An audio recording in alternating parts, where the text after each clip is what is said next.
Hey, what's up? Chad coming to you today from the Musication Lab studios in downtown Redlands, California.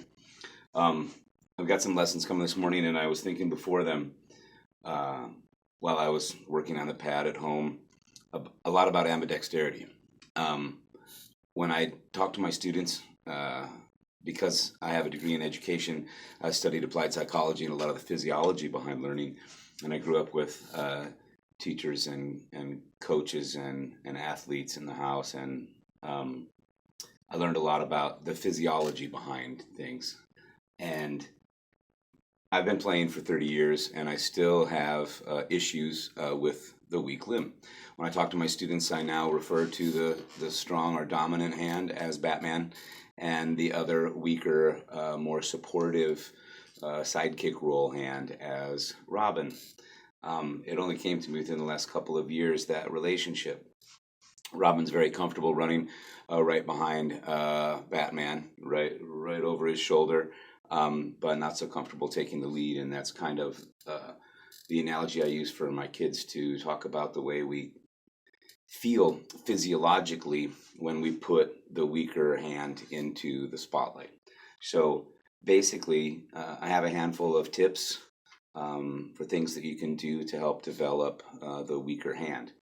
The first one is to simply watch your hands while you're playing, especially if you're a matched grip player. It's much easier to work on the aspects of ambidexterity with finger placement and stuff because they should be mirror images of each other.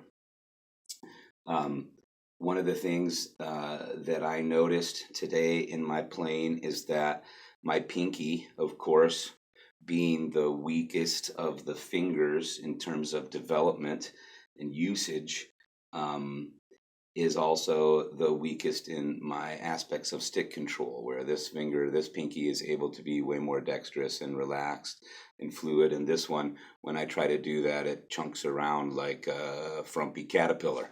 And I've been doing this for a little while. So, um, what I've done in the past is I've just tried to utilize my weak limb, my weak hand, in simple tasks, simple daily routines. Um, you want to pour milk, put it in your left hand. You want to get your key in the door, put it in your left hand or your weak hand. For those of you that your right hand is the weak hand, and just try to do things with it. If you're bored, or you're doing something that you can also do something at the same time, sit down with a piece of paper and a pencil and write the alphabet out, upper and lower case, cursive, upper and lower case. You'd be surprised, but those very fine motor movements within the tips of the fingers are really, really useful and helpful to get confident and comfortable in the development of those and the articulation of your fingers. I mean, that's how we control our sticks.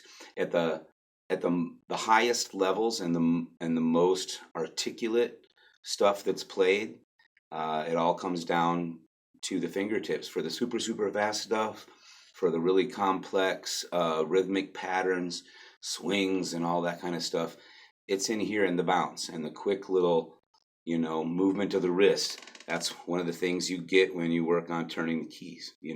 So all of these things come together, and there's more, but that's enough for today. It's already been a 4 minute top of the head tips kind of lesson, but just try to relax, pay attention to them both. Be aware of your physiology. If you're trying to work on comfortably mirroring, do that. And that brings up another one really quickly, is to go ahead and get a full length mirror on a stage or on a stand. If you can, that's adjustable. If not, one that goes to the wall so that you can watch it. Everybody, if you really think about it, we understand why dancers stand all in front of a mirror when they're doing their exercises. Number one, they're watching their physiology. Number two, they're watching to see what the audience sees. Number three, what I feel is that it helps you relax and it helps you gain another level of coordination and comfort with the moving of your body. Okay, so because our brains are in those two halves, we can actually get support and help with the level of understanding and coordination by seeing a mirror image of ourselves. It ends up being more about time and less about left and right, and more about feel and look and, equality. balance. There it is, 5-minute lesson now. Thanks for sharing. And subscribe, like. I'm going to actually start trying to do this YouTube thing right. Thanks. Musication Lab Studios, downtown Redlands, California.